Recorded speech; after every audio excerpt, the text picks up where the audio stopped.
আমাদের প্রত্যাশার সূর্য বোধহয় অস্তমিত হতে চলেছে। অনেক প্রত্যাশা ছিল, দেশটা পাল্টে যাবে, সমাজটা পাল্টে যাবে, সমাজে সুস্থ ধারা বিরাজ করবে, সমাজের মানুষগুলো শান্তিতে বসবাস করবে। সারা দেশে মব কালচার এক ধরনের অন্যরকম পরিবেশ তৈরি করেছে, সমাজটাকে অস্থির করেছে। এবার নতুন আর এক ধরনের মব, এবার দলবদ্ধ ধর্ষণের অভিযোগ উঠেছে কুমিল্লার মুরাদনগরে। মাঝখানে পুরো একটি দিন চলে গেছে, দুইটি দিন চলে গেছে মাঝখানে। দুইটি দিন চলে যাওয়ার পরেও খবরটা গণমাধ্যমে আসেনি। কিন্তু যখন একটা নগ্ন ভিডিও সামাজিক যোগাযোগের মাধ্যমে ভাইরাল হলো, একজন নারীকে যখন আমরা বিবস্ত্র অবস্থায় দেখলাম এবং বিবস্ত্র অবস্থায় তাকে জোর করে তার উপরে তাকে প্রহার করা হচ্ছে বিবস্ত্র অবস্থাতেই, এবং তাকে ধর্ষণের অভিযোগ উঠেছে, গণধর্ষণের অভিযোগ উঠেছে, তখন গণমাধ্যমের চোখ খুলেছে। অবশেষে গত রাত থেকে গণমাধ্যমে এটি সংবাদ হওয়া শুরু করেছে। কি হলো কুমিল্লার মুরাদনগরে? এই কার্যক্রম, এই অবস্থা দেশে আর কতদিন চলবে? কুমিল্লার মুরাদনগরে এক রোমহর্ষক ঘটনা ঘটেছে। একজন হিন্দু নারীকে তার বাবার বাড়িতে বেড়াতে আসলে সেখানে তাকে বিবস্ত্র করা হয়েছে, পরিপূর্ণভাবে বিবস্ত্র করা হয়েছে, এবং তাকে ধর্ষণ করা হয়েছে, তাকে প্রহার করা হয়েছে শারীরিকভাবে, এবং তাকে গণধর্ষণের অভিযোগও উঠেছে। সেই ঘটনাটা ঘটেছে বৃহস্পতিবার রাতে, রাত 10টার পরে। কিন্তু শুক্রবারে বিকেলে এই ব্যাপারে থানায় মামলা হলেও শুক্রবার, শনিবার এই ব্যাপারটা গণমাধ্যমে কোনোভাবেই প্রকাশিত হয়নি। এত বড় একটা ঘটনা গণমাধ্যমে আসেনি, গণমাধ্যম নিশ্চুপ ছিল। এরপরে যখন গত রাতে একটি ভিডিও ভাইরাল হতে শুরু করে, সেই ভিডিওটা, যে বর্ণনাটা দিলাম, সেই ভিডিওটা যখন একজন নারীর নগ্ন দেহের ভিডিও, যখন কুরুচিপূর্ণ যে ভিডিও, সেই ভিডিও যখন ভাইরাল হতে শুরু করে, তখন গণমাধ্যমের চোখ খুলেছে, গণমাধ্যম এটাকে নিয়ে নিউজ করেছে। প্রথম আলো যেটা নিশ্চিত করছে, আপনারা প্রথম আলো শিরোনামটা দেখে নিতে পারেন। সেখানে বলা হচ্ছে, মুরাদনগরে দরজা ভেঙে এক নারীকে ধর্ষণের অভিযোগ, থানায় মামলা। পত্রিকা কতটুকু বলছে সেটুকু একটু জেনে নিয়ে তারপরে আলোচনায় যায়। পত্রিকা বলছে, কুমিল্লার মুরাদনগরের একটি গ্রামে বসত ঘরের দরজা ভেঙে এক নারীকে, 25 বছর বয়সে এক নারীকে ধর্ষণের অভিযোগ হয়েছে। এখানে যদিও হিন্দু সম্প্রদায়ের হিন্দু নারী সেটা উল্লেখ করা হয়নি, সেটা উল্লেখ করলে সংখ্যালঘু নির্যাতনের ব্যাপারটা সামনে এসে যাবে, সেটা ইন্টারন্যাশনাল ফ্লেভার যুক্ত হবে। সেই কারণে হয়তো গণমাধ্যম টেকনিক্যালি সেটাকে এড়িয়ে যেতেও পারে। কারণ এখন তো গণমাধ্যম সেলফ সেন্সরশিপের যুগে রয়েছে, গণমাধ্যম প্রচণ্ড স্বাধীনতা ভোগ করছে, সরকারের প্রেস সেক্রেটারির ভাষ্যে আমরা সেটাই জানি। প্রথম আলো বলছে, ওই নারী বলেছেন, প্রায় 15 দিন আগে স্বামীর বাড়ি থেকে বাবার বাড়িতে সন্তানদের নিয়ে বেড়াতে আসেন তিনি। বৃহস্পতিবার রাত আনুমানিক 10টার দিকে ফজর আলী নামের এক ব্যক্তি তার বাবার বাড়িতে গিয়ে প্রথমে দরজা খুলতে বলেন। এ সময় তিনি দরজা খুলতে অস্বীকৃতি জানালে এক পর্যায়ে ওই ব্যক্তি ঘরের দরজা ভেঙে ভিতরে ঢুকে তাকে ধর্ষণ করে, এমনটা বলা হয়েছে। কিন্তু আমরা ভিডিওতে দেখেছি ব্যাপারটা একক না, ব্যাপারটা সমষ্টিগত, দলবদ্ধভাবে কাজটা করা হয়েছে। যদি এই ভিডিওটা ওই নারীর হয়ে থাকে, ওই ঘটনার হয়ে থাকে, যে ভিডিওটা আমাদের হাতে থাকা সত্ত্বেও নগ্নতার কারণে, স্পর্শকাতর ইস্যুর কারণে, সাম্প্রদায়িকতার ইস্যুর কারণে আমরা এই ভিডিওটা কোনোভাবেই দেখাতে চাই না আমাদের এই সেফ প্ল্যাটফর্মে। আপনারা ভেবে নিন যে একজন হিন্দু নারীকে, 25 বছর বয়সী নারীকে বিবস্ত্র করে তাকে অনেকে মিলে প্রহার করছে, শারীরিকভাবে জোর করে ধর্ষণের চেষ্টা করছে। সেই রকম একটা ভিডিও যদি ছড়িয়ে পড়ে, তাহলে সেই নারীর ভবিষ্যতে সম্মান নিয়ে বেঁচে থাকাটা কতটা কষ্টকর হবে। ওই নারীর বাড়ির আশেপাশের এক সদস্য বলেছেন, বৃহস্পতিবার রাতে ওই বাড়িতে অনেক শব্দ হচ্ছিল। অনেক শব্দ তো আর এমনি হয় না, অনেকে থাকলে এই শব্দ হয়। আমি ভয়ে দৌড়ে গিয়ে লোকজন ডেকে নিয়ে আসি। লোকজন গিয়ে দরজা ভাঙার পরে সেখান থেকে ভুক্তভোগীকে উদ্ধার করা হয়।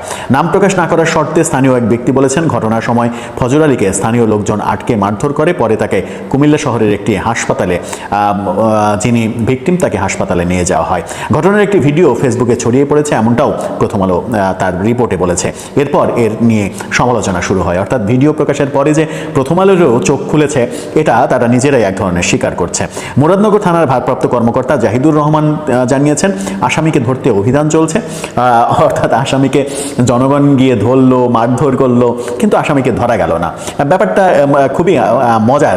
ব্যাপারটা যদি আসামিটা যদি এই ধর্ষণ কাণ্ড না হতো, যদি এরকম হতো যে আসামিকে কোনোভাবে আওয়ামী ফ্যাসিস্ট ট্যাগ লাগিয়ে দেওয়া যায়, তাহলে তো নিজ দায়িত্বেই জনগণ তাকে ধরে নিয়ে পুলিশ ডেকে পুলিশের হাতে তুলে দিত, এটা আওয়ামী লীগের দোসর, আওয়ামী ফ্যাসিস্ট, এভাবেই তো তুলে দেওয়া হতো।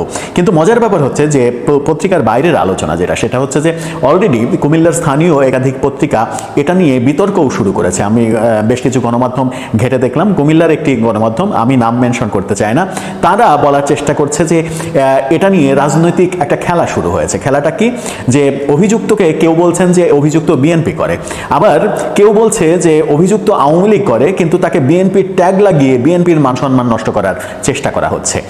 এই যে কর্মকাণ্ড আমাদের সমাজে, এই যে কর্মকাণ্ড, ট্যাগ লাগানো কিংবা এক দল করে আর এক দল বলা, কিংবা গণমাধ্যমের এক পেশে সংবাদ, এর আড়ালে বোধহয় প্রকৃত রহস্য, প্রকৃত খবর ধামাচাপা পড়ে যায়। যে ব্যক্তি কিংবা যারা এই ঘটনার সঙ্গে জড়িত, তার তো রাজনৈতিক পরিচয় বের করার দরকার নাই, তার রাজনৈতিক পরিচয় সে কোন দল করে সেটা বিবেচ্য বিষয় নয়। ব্যাপারটা হচ্ছে যে আমার সমাজে এই ধরনের ঘটনা ঘটবে না। একটি ধর্ষণের ঘটনা, একটি ধর্ষণ কাণ্ড, তার উপরে আবার একজন সনাতন নারীর প্রতি এই অবিচার, ভিডিওতে স্পষ্ট দেখা গেছে সেই নারীর কপালে সিঁদুর রয়েছে। এই কর্মকাণ্ড দেশে আর কতদিন চলবে? অনেকে, আমরাও বিভিন্ন সময় বিভিন্ন ভিডিওতে তো আমরাও সরকারের সমালোচনা করি। হ্যাঁ, সরকারের একটা দায় রয়েছে, সরকার সারা দেশে মবতন্ত্রকে এক ধরনের নীরব থেকে পৃষ্ঠপোষকতা দিচ্ছে, নীরবতার মাধ্যমে মবতন্ত্র উৎসাহিত হচ্ছে। গতকালকে আমরা দেখেছি প্রধান উপদেষ্টার প্রেস সেক্রেটারিকে মবের কবলে পড়তে, সেটাও অস্বীকার করেছে সরকার। এই যে অস্বীকার করা এবং মব হচ্ছে না এই সমাজে এরকম কথা বলা এক ধরনের উৎসাহিত করে এই কর্মকাণ্ডগুলোকে। কিন্তু সমাজে যখন আপনি সবাই মিলে বাস করবেন, তখন সমাজের মানুষগুলো, আমরা যদি এই ধরনের নীতি নৈতিকতা বিবর্জিত মানুষ হয়ে যাই, আমরা যদি এরকম পশুর মতো আচরণ শুরু করি সমাজে, তাহলে সমাজে অস্থিরতা কাটবে না, সমাজ থেকে অস্থিরতা দূর হবে না। আমরা যে ভালো সমাজের প্রত্যাশা করেছিলাম, আমরা কথায় কথায় যে আওয়ামী লীগ সরকারকে ফ্যাসিস্ট বলি, আওয়ামী লীগ সরকারকে দোষারোপ করি, সমস্ত কিছু দায় আওয়ামী লীগের ওপরে চাপাই, এবং আমরা যে স্বপ্ন দেখেছিলাম বৈষম্য বিরোধী আন্দোলনের পরে যে আমাদের সমাজটা সুস্থ হবে, আমরা নতুন স্বপ্ন দেখব, নতুন রাজনৈতিক বন্দোবস্ত হবে, আমাদের সমাজে সরকারের কারণেই নাকি আমাদের সমাজে নীতি নৈতিকতা বিসর্জন দিয়ে ফেলেছি আমরা। তো সেই সরকারের তো আমরা পতন ঘটিয়েছি, সেই সরকার চলে গেছে এবং চলে যাওয়ারও বছর পূর্তি হতে চললো, তারপরেও আমরা কেন এখনো মানুষ হতে পারলাম না? এখনো কেন আমরা জন্তুর মতো আচরণ করছি, হিংস্র জন্তু?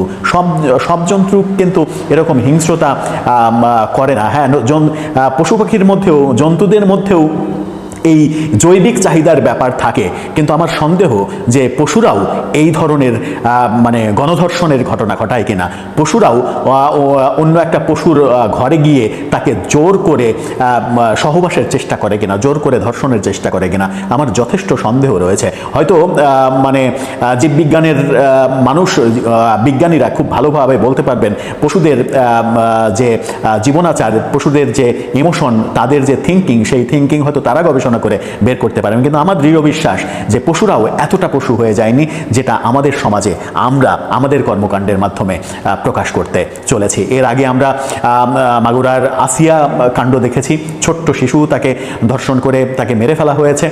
সেই কাণ্ডের পরে দাবি উঠেছিল যে এই দেশে নারীদের প্রতি যে সহিংসতা, সেই সহিংসতা থেমে যাবে, কিন্তু কোনোভাবেই থামেনি। নারীদের প্রতি সহিংসতা থামেনি, বরং নারীদের স্বাধীনতা, নারীদের সুযোগ সুবিধা, এইগুলো দেওয়ার কথা যখন সরকার ভাবছে, তখন সরকারকে ন্যাক্কারজনকভাবে সমাবেশ করে ধিক্কার জানানো হচ্ছে, নারীদেরকে প্রকাশ্যে বেশ্যা উপাধি দিয়ে সমাবেশ করা হচ্ছে। কিন্তু সেই ক্ষেত্রেও সরকার আবার নীরব। আবার সেই ক্ষেত্রে নতুন বাংলাদেশের স্বপ্ন যারা দেখাচ্ছে, সেই রাজনৈতিক দল কিংবা সেই রাজনৈতিক তরুণরা সেই সব সমাবেশে গিয়ে সেই নীতির পক্ষে এক ধরনের মৌন অবস্থান শো করছে।